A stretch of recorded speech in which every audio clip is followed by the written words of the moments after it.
Yo, what's going on, guys? Mush back at it with another video, and yes, I am going full doom-mongering mode in this video. No, but in actuality, gaming is at a very disappointing state right now, and gaming in totality, there's a lot of things going on right now that really upset me. However, in totality, there's things going on right now that are great. There's a lot of games coming out every year. I'm not here to say absolutely everything is a disaster. However, some of the recent news topics are incredibly upsetting. We've covered the topic of the rising prices, AI, memory shortages, etc., etc.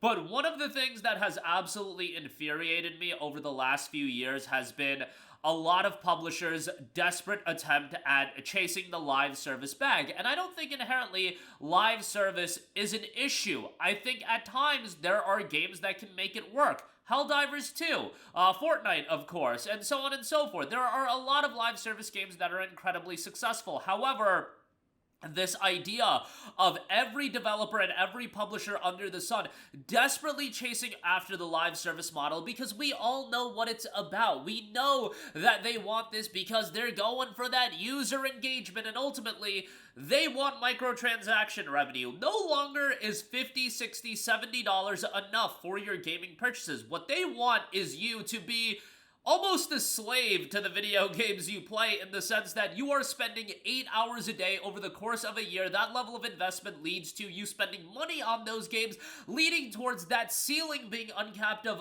oh, we can sell them a game for $70, or we could drop this live service game. The buy-in might be $40, or it might be a free-to-play, but guess what? They're gonna get so invested into the game, we are going to make money hand over fist on them, and ultimately, when you break it down, it's just treating the player with such disrespect, in the sense that, oh yeah, we're just gonna play all of these live service games, and all of them are gonna get our $300 to $500 buy-in a year, or our investment a year, where there are whales that are gonna spend $500 a year on a game. I was just talking to a buddy of mine, and we went through all of his Marvel Rivals transactions over the last year, and he spent like $300. That's great. That guy has disposable income. Guess what? Marvel Rivals is the one live service game that he's playing right now, and he's not playing anything else. The reality is not all of these live service games can be successful, and the fact that entities such as PlayStation did not see that as a realistic possibility is absolutely baffling to me.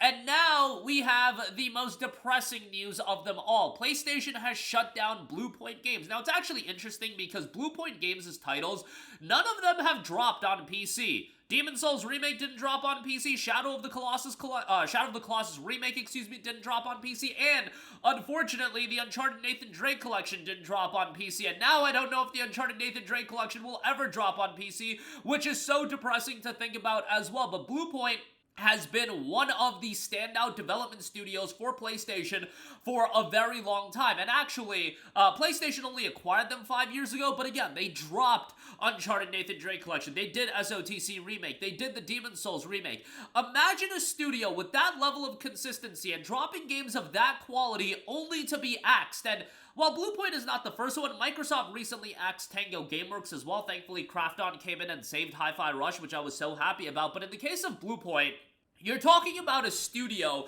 that's under the umbrella of an entity that is making truckloads of money right now in PlayStation. They are making money hand over fist because they realistically have no competition in the console market. Nintendo's kind of on an island of their own. Microsoft has kind of cooked themselves with the Xbox, and now they're putting their games on PlayStation. They have money hand over fist, but guess what? Because PlayStation was so desperate to chase after that live service bag, and they wanted microtransaction revenue so badly, and if you don't know, Bluepoint, after the Demon's Souls remake, what were they pivoted to working on? Were they working on a Uncharted 1 remake? Were they working on a remake for, I don't know, Legend of Dragoon? Were they working on a remake for Bloodborne, which a lot of people thought? No, they were working on a live service game. And what live service game, you ask? A God of War live service game. So let's piggyback on one of our most recognizable IPs ever. No, we won't let Bluepoint do a remake of the God of War trilogy. We'll let Santa Monica do that, which Bluepoint could have easily handled the God of War trilogy remake, and then, oh, Santa Monica could have worked on the next God of War title. I don't know, just a thought there. But let's let Bluepoint do a God of War live service game because, yeah, we'll take one of our most recognizable brands, and if we pivot it to a live service game, we're obviously going to be able to generate more microtransaction revenues because that's what matters. It's all about getting that perpetual revenue from you. It's not about giving you the great single-player games that Sony was so recognizable for because you know what? Herman Hulse, the higher-ups, whoever it is, they have come to the realization, we already got those suckers. They already bought the PlayStation 5s. They already know about our PlayStation games on PC, and they're buying them. How do we generate more revenue off of these suckers? That's what they think about you that are buying PlayStation consoles. You guys are suckers, and we don't need to give you single-player games anymore. We need to give you live service games because you're a parrot, and you are going to buy all of the microtransactions. You think so much about Concord. You are going to love Concord. We found our Star Wars. We found our Luke Skywalker and that Concord main character that they're gonna love them. They're gonna buy the skins. They're gonna go and watch the Amazon series. That is literally what they thought about Concord. Let that sink into you for a second. Let that digest. And please realize how criminally out of touch these people are with what their audience wants, but it was all, do not get it twisted, it was all to chase that live service bag, and PlayStation is not the only one. But the fact that Bluepoint Games has shut down, I feel like is one of the most insightful showcases that you can see about the disaster of a situation. And Ubisoft went down this route as well in terms of what is the return on investment on their games that they're releasing right now. Oh, Prince of Persia: The Sands of Time remake is almost done. Nah, well, we don't see the return on investment in that. Let's cancel that game. And at this point, what is Ubisoft going to be doing? Their 3-year plan is to revamp Game Publisher through new creative house strategy. More than $200 million in cost reductions. Game after game are getting canceled. A lot of those being live service games as well. No longer is it about, for a lot of these publishers, about the games that we love. Don't get me wrong, PlayStation's still gonna release some of that, but look at what happened at Naughty Dog, and Naughty Dog won't get shut down. 7 years gone with the wind because they were working on this live service Last of Us nonsense, and they were certainly hoping to get some of those microtransactions, and I wanted to see Last of Us factions come to fruition, but if it was just gonna be nonsense live service that was chasing after a bag after microtransactions, the sheer desperation of selling you skins and cosmetics, it is heinous to me. Look, a few games have been incredibly successful. That's it. You ain't him, PlayStation. You ain't him, Ubisoft. You ain't him, EA, in a lot of regards. You had Helldivers 2 be successful. You ain't him when we're talking about Concord. You ain't him when we're talking about Fair Game. You ain't him when we're talking about this nonsense Horizon game, but guess what? They go back to it, and it is so funny to me that they think they could just piggyback off of a notable IP like Horizon, bastardize what it is, and then they think that people are going to buy these live service titles and they're going to get microtransactions hand over fist. And you know what?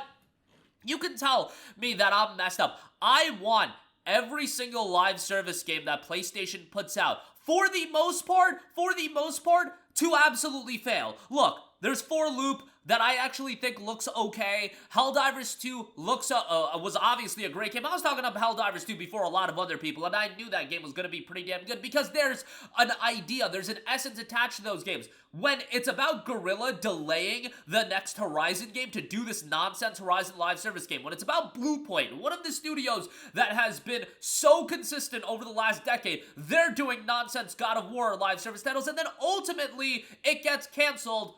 I want there to be a correction of the market. I want there to be this shockwave sent through PlayStation and all of these other publishers that realize, oh, these people aren't just gonna buy up all this live service stuff that we're doing. Head scratch. And then hopefully we can pivot back to doing games that brought me into gaming in the first place, because this atrocious live service push about chasing that bag so desperately, and we can smell the desperation. When it comes to Fair Game, Concord, Horizon Hunting and Gathering, we can smell that desperation a mile away, and now the optics on these live service games are so bad because PlayStation, you've eroded the one thing that I think is so important to have, and that is consumer trust. Consumers don't trust you when it comes to these live service games anymore because look at what you've delivered us. Bluepoint, a beloved studio, getting shut down, and now that is what the consumers are going to associate with these live service games. They're associated with a beloved studio getting shut down. They're associated with Horizon 3. Think what you want about Horizon, but Horizon 3 getting delayed for this nonsense, bastardized version of Horizon. It's associated with Concord, the biggest failure of all time. PlayStation, this nonsense absolutely needs to end, and I don't know if it will. We need this Horizon game to fail. I don't know how Marathon's gonna do, but I think right now the optics on PlayStation are very, very bad when it comes to live service, and this extends beyond PlayStation. It's Ubisoft. It's a lot of these other publishers, and that's not to blanket statement the entirety of gaming. There's a lot of great games coming out. There's the Expedition 33s, the Hollow Knight Silk Songs. There's games coming out like Crimson Desert that has people so excited that won't have a microtransaction shop, but I wish that some of these publicly traded companies would figure it out that, look, I get it. You want to treat the consumers like they're absolute idiots, and you want that, oh, we need their engagement, and we need them to buy skins. Oh, we found our Star Wars in Concord. But, like, dude, utilize, I'd have to imagine that you guys have some intelligent people there. Utilize a functioning brain cell to assess your audience. That's all it takes here, but that'll do it for me. Let me know all of your thoughts in the comment section down below. As always, thanks for watching, and I will catch you guys in the next one. Peace out. Hey, what's going on, guys? Mush here again. Hope you enjoyed the video. As you guys might know, YouTube's notification system is sometimes a little bit wonky, even if you're subscribed to the channel. Maybe you're not abundantly aware that I uploaded a video. To remedy that situation, make sure you hit the bell notification button. This way, whenever I upload a new video, and I try to upload as consistently as possible, you will be notified directly of the upload, and you can watch it as soon as it goes live. I would really appreciate if you guys hit that button so you can stay up to date with all of the content I'm posting. But as always, guys, thanks for watching, and I'll catch you guys in the next one. Peace out.